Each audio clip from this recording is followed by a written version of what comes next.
Bonjour à toutes et à tous et merci de nous retrouver au stade des Martyrs. Nous sommes à Kinshasa. Le président Félix Tshisekedi Tshilombo va prêter serment pour un nouveau mandat de 5 ans à la tête de la République démocratique du Congo.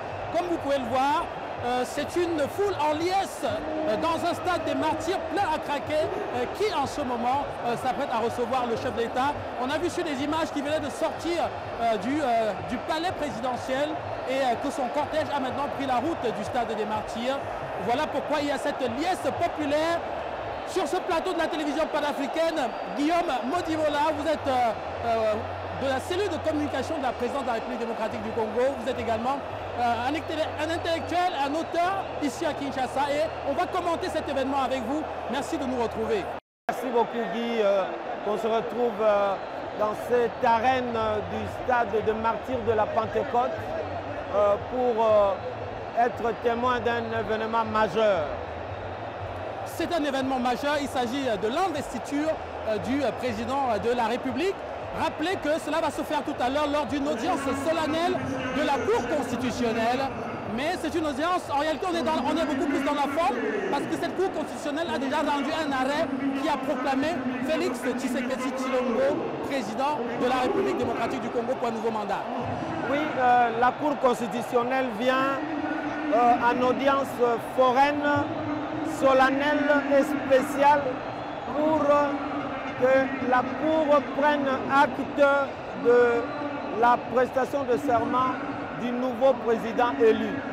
Après avoir rendu son arrêt le 9 janvier 2024, l'arrêt RCE 016 qui avait confirmé l'élection de M. Félix Antoine Tshisekedi avec 73,47%. Voilà.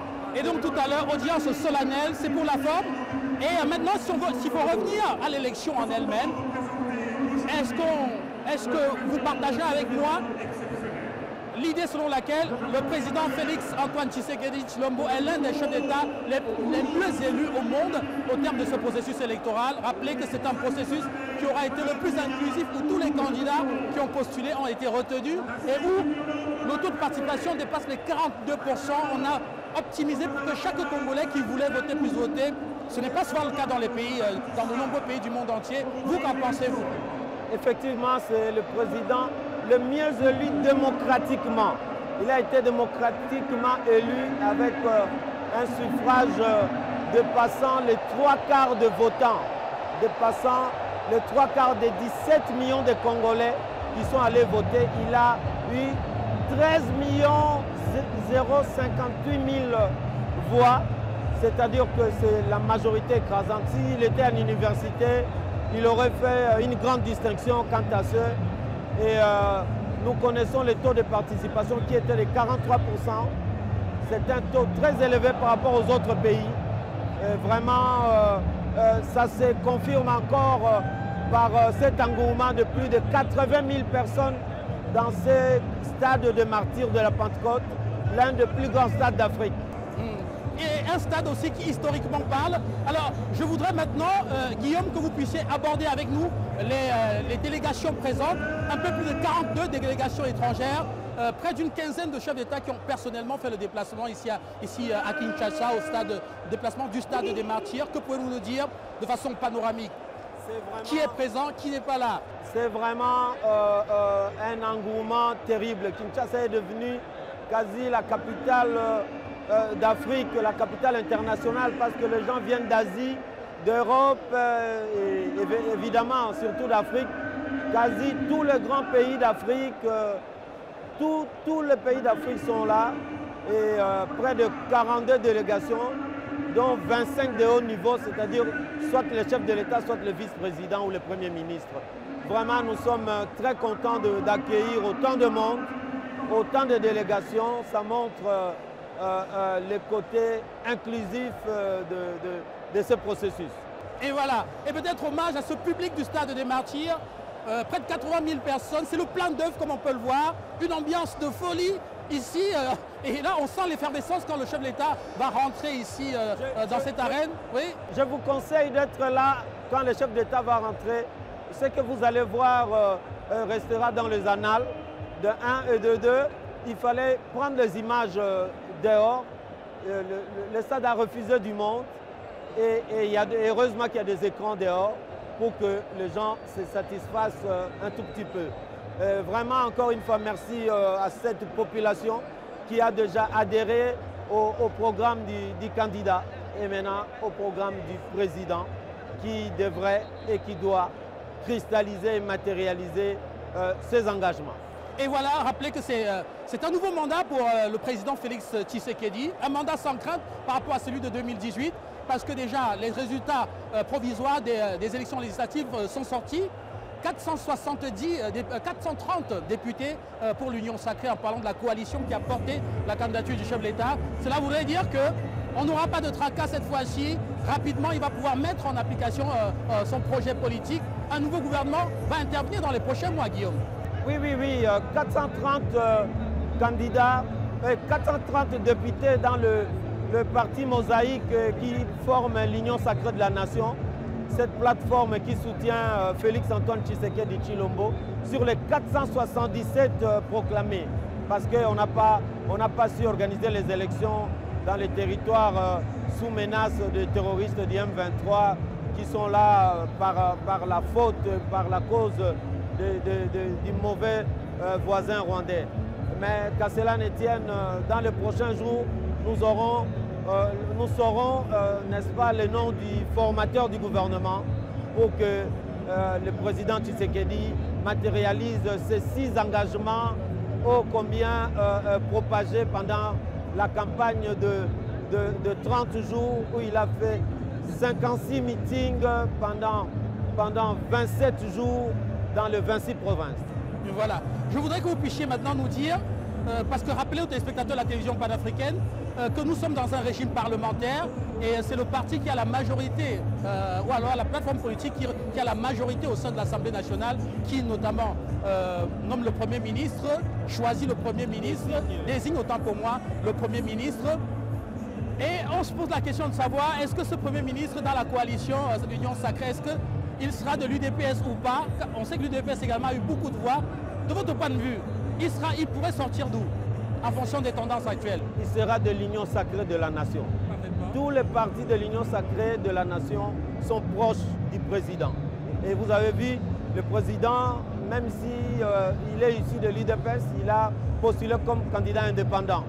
Donc il choisira librement le Premier ministre qui va incarner son programme et ses engagements pris depuis la campagne, les 6 engagements, c'est-à-dire plus d'emplois, plus de pouvoir d'achat, plus de sécurité, plus d'économie diversifiée, plus d'accès aux besoins sociaux de base et plus d'accès aux services publics.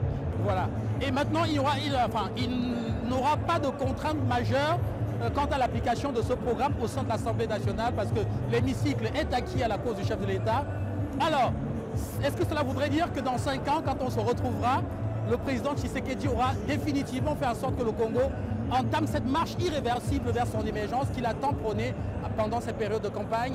Vous voyez vraiment que le public, le peuple congolais avait été en panne de modèle et le peuple a trouvé son modèle, son leader, Félix Antoine Tshisekedi, qui incarne les changements tant attendus. Et qu'on se donne rendez-vous, prenons date et on va se revoir ici. Vous allez voir la matérialisation et la cristallisation de ces engagements. Parfaitement. Et au plan diplomatique, le chef de l'État s'est compté sur une diplomatie congolaise qu'il a portée lui-même pendant le premier mandat et qui mobilise énormément aux 4 coins du monde entier. Quand on regarde là les personnalités du monde qui ont fait le déplacement, on comprend très clairement que la RDC n'est plus isolée du tout. D'ailleurs, le Rwanda le sait, Paul Kagame n'est pas ici et n'aurait pas pu être là parce qu'effectivement, une RDC comme celle-ci, elle fait peur avec autant de présence internationale, avec un rayonnement diplomatique aussi fort. C'est un désaveu frappant contre Paul Kagame et sa mauvaise politique. Vous avez vu l'adhésion quasi du monde entier, du monde civilisé comme on dit, par rapport à Félix Antoine Tshisekedi. Et nous remercions toutes les délégations qui vont consacrer cette fête avec nous. merci à Afrique Média et merci. Mais vous ne partez pas, nous attendons le chef de l'État. Promettez-nous de rester sur ce plateau de la télévision panafricaine jusqu'à ce qu'il fasse son entrée. Vraiment. Avec le concours de la réalisation tout à l'heure. Je ne veux pas beaucoup parler. Vous allez voir le déroulé. Ça ne sera pas très très long, mais ce sera magique. On va surtout vivre cela. Restez ici, s'il vous plaît. Pas plus de questions, mais au moins vivons cela ensemble sur ce plateau. Et voilà, c'est le moment, c'est le moment. C'est le moment, le président Félix Tshisekedi Tshilombo, voilà, attendu ici au stade des Martyrs. Près de 80 000 personnes installées dans les gradins, un parterre, une pléiade d'invités venant des 4 coins du monde entier et un plébiscite des chefs d'État du continent en termes de participation ici au stade des Martyrs. Tout à l'heure, on a vu son Excellence Mahamat Idriss Déby Itno, président de la République du Tchad. Le Tchad d'ailleurs qui doit beaucoup en quelque sorte à la RDC parce que c'est le président Tshisekedi qui a été désigné par la CEAC comme étant le chef de l'État qui fait la médiation dans ces transitions tchadiennes. Et récemment, il a réconcilié, il a uni le parti des transformateurs avec le pouvoir de transition parce qu'il y avait des divisions assez fortes. Ces divisions ont été aplanies ici à Kinshasa et le président Mahamat tout à l'heure a tenu à être là pour montrer effectivement qu'il s'agit d'un ami du Tchad. Et vous avez vu l'ovation quand Mahatma est arrivé. C'est pour dire que le peuple congolais suit pas à pas, même la politique internationale, l'ouverture du pays à l'international. Et il ne faut pas oublier dans ces mandats passés, le président Tshisekedi était président de l'Union africaine. Il a sillonné le monde au nom de l'Union africaine et il a imposé sa marque malgré les difficultés un peu liées au virus de Corona.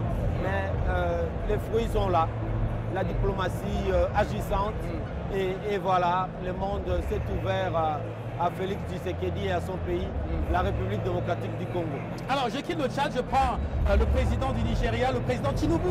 Tout à l'heure que nous avons vu de la République fédérale du Nigeria qui a également effectué le déplacement pour cette prestation de serment du président. Même l'ancien président Olusegun Obasanjo, également présent, un grand ami du Congo est là, ça nous fait réellement grand plaisir de le voir.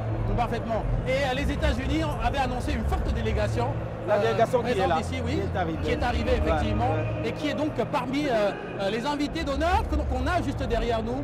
Et bien sûr ce slogan, tous unis pour la RDC, c'est d'abord l'unité nationale. Et quand on regarde cette mosaïque, il ne peut s'agir que de cette unité nationale, du triomphe de cette unité nationale. C'est un pays où il y a beaucoup de croyants. Vous voyez ici à côté de nous, il y a le chef de confession religieuse qui vont faire une prière qu'on appelle ici chez nous une prière écuménique qui réunit toutes les confessions, pour que tout le monde se retrouve. Parfaitement. Chaque leader de confession va prononcer une bénédiction pour le pays pour que cette mandature commence de bon pied. Parfaitement. Alors, Guillaume, regardons juste, parce que les Congolais vont plus parler que nous, on ne va pas parler, mais on va regarder. Voilà, c'est l'arrivée donc du président. Non, c'est une autre arrivée assez importante. Le président de la République du Congo. De l'autre côté du fleuve, le président voilà, de la République du Congo qui vient de faire son arrivée, le président Denis Sassou Nguesso. Il a suspendu la surveillance. Il a suspendu la surveillance du fleuve pour venir. On avait dit qu'il n'était pas concerné. Si, il surveillait le surveillant. Oh, oui. Il surveillait le surveillant et maintenant il va participer à cette grande messe. C'est notre grand frère. Il a participé à la réussite de ce processus en envoyant les avions. En envoyant les avions pour faire déplacer le matériel électoral. Merci à lui. Et les anecdotes sur la surveillance du fleuve, c'est des blagues entre frères. Parfaitement. Et d'ailleurs, ça marche très bien. Ça rappelle cette fraternité africaine que quelqu'un, d'ailleurs, le président Denis Sassou Nguesso, voilà, qui est sur le tapis rouge en ce moment, accompagné voilà, de sa charmante épouse. Sa charmante épouse qui est de la RDC. Ah ben oui. Voilà. Plus, il est notre sœur. C'est le beau qui revient alors. Voilà, c'est le beau frère qui vient dans son pays. Le grand frère et beau frère. Parfaitement. Voilà. L'aîné, le patriarche, le beau-frère. Et voilà, on est dans l'hospitalité africaine, on est dans nos pures valeurs traditionnelles aussi. Dans la vraie union africaine. Parfaitement. Ouais. Celle-là qui transcende tous les clivages, qui est clivages. celle de la fraternité, qui est celle du même langage. du même langage. Et l'écran devant nous montre toujours le président de la République. L'avancée et l'avancement du chef de l'État. Il y a plusieurs étapes dans son avancement. Il arrivera à un certain moment où il sera pris en charge par les chevaux qui vont accompagner son cortège. Après, il fera un petit stop à côté au Palais du Peuple pour changer de véhicule avec la première dame et venir seul pour saluer d'abord la population congolaise et faire acter son serment par la Cour constitutionnelle qui va siéger bientôt en audience spéciale, foraine et solennelle. Parfaitement. Alors Guillaume, on va faire donc une petite pause. On se retrouve juste après. Le temps de permettre à la technique de capter les émotions de ce peuple congolais qui s'est déployé massivement, tel qu'on peut le voir ici au Stade des Martyrs. Et puis on se retrouvera après pour davantage évoquer cette prestation de serment du chef de l'État ici, ici au Stade des Martyrs, événement exceptionnel qu'on suit bien sûr sur les antennes de la télévision panafricaine.